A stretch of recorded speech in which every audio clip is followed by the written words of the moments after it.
एक गांव में एक गरीब बुढ़िया रहती थी। वह पूरी तरह से अकेले रहा करती थी। उसका कोई भी नहीं था, ना बाल बच्चे ना कोई रिश्तेदार।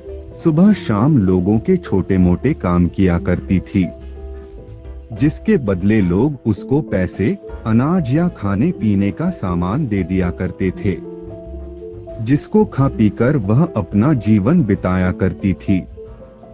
वह अपने जीवन में पूरी तरह से संतुष्ट थी। उसे भगवान से किसी प्रकार का कोई गिला भी नहीं था। दूसरों के सामान के कारण बुढ़िया का घर पूरी तरह से सामानों से भरा हुआ था। एक बार की बात है, वे अपने घर को खोलकर घर के सामान को धूप दिखा रही थी। समय वहां से दो चोर जा रहे थे। जब उन्होंने देखा कि बुढ़िया के घर में तरह तरह का सामान भरा हुआ है, तो उन्हें बड़ा लालच आया और वे सोचने लगे कि इस घर में तो बुढ़िया अकेली रहती है, क्यों ना हम आकर इसके घर को ही साफ कर दें। माना कि सामान पुराना है, लेकिन कुछ तो पैसा मिलेगा और यह बुढ़िया अकेली हमारा कुछ बिगाड़ भी नहीं पाएगी।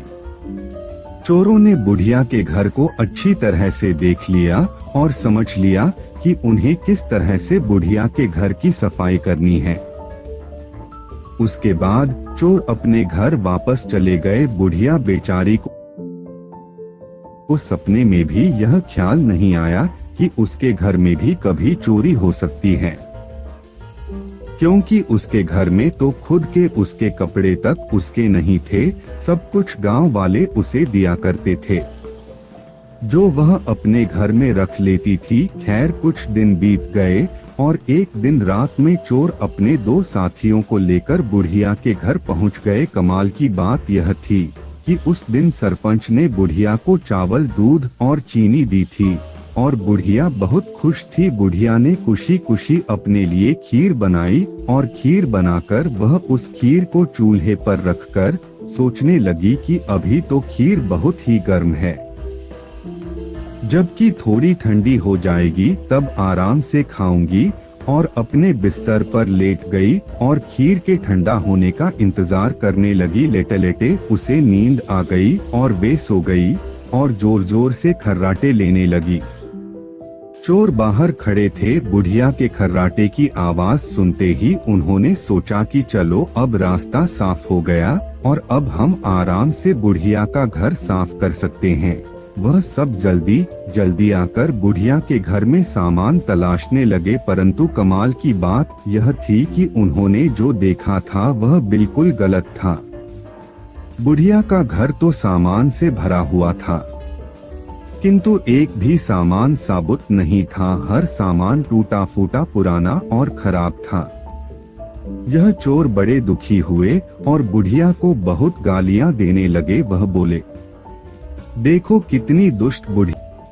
तो उन्होंने थोड़ी सी खीर बुढ़िया के लिए छोड़ दी, किंतु जब उन्होंने बुढ़िया की तरफ देखा तो उसका हाथ खुला हुआ था, जैसे वह कुछ मांग रही हो। साथ ही उसका मुंह भी खुला हुआ था, जिसे देखकर चोरों ने सोचा कि बेचारी बुढ़िया लोगों से मांग मांग कर अपना जीवन बिता रही है, लगता है बहुत थक गई है और खाने के लिए खीर मांग रही है। आखिर उम्र में है तो हमारी माँ के ही बराबर। और बिना कुछ सोचे समझे गरम गरम खीर बुढ़िया के मुंह में डाल दी। गरम गरम खीर मुंह में पड़ते ही बुढ़िया जोर से चिल्लाई, हाय दैया, मार डाला मार डाला मार डाला। बुढ़िया की चीख सुनते ही चोर डर के जल्दी जल्दी छुपने लगे। जिसने मुंह में खीर डाली थी वह ऊपर जाकर छिप गया, एक चारपाई के नीचे और एक चारपाई के दाएं। बुढ़िया की चीख सुनते ही गांव वाले बुढ़िया के घर आ गए और पूछने लगे, क्या हुआ माँ? बुढ़िया बोली, मुझे क्या पता, ऊपर वाला जाने। यह सुनते ही ऊपर छिपा हुआ चोर बोला, अरे भला मैं क्यों जानूं, तुम्हारी चारपाई के नीचे छिपा चोर ना जाने। यह सुनते ही चारपाई के नीचे वाला चोर बोला, मैं ही क्यों जानूं, चारपाई के दाएं छुपा चोर क्यों ना जाने। और इस तरह से तीनों चोरों ने खुद ही अपना पता गांव वालों को बता दिया और फिर गांव वालों ने उन्हें पकड़कर खूब पिटाई करी और वापस भेज दिया। उसके बाद से चोरों ने कान पकड़ लिया कि आज के बाद कभी वह चोरी कभी नहीं करेंगे।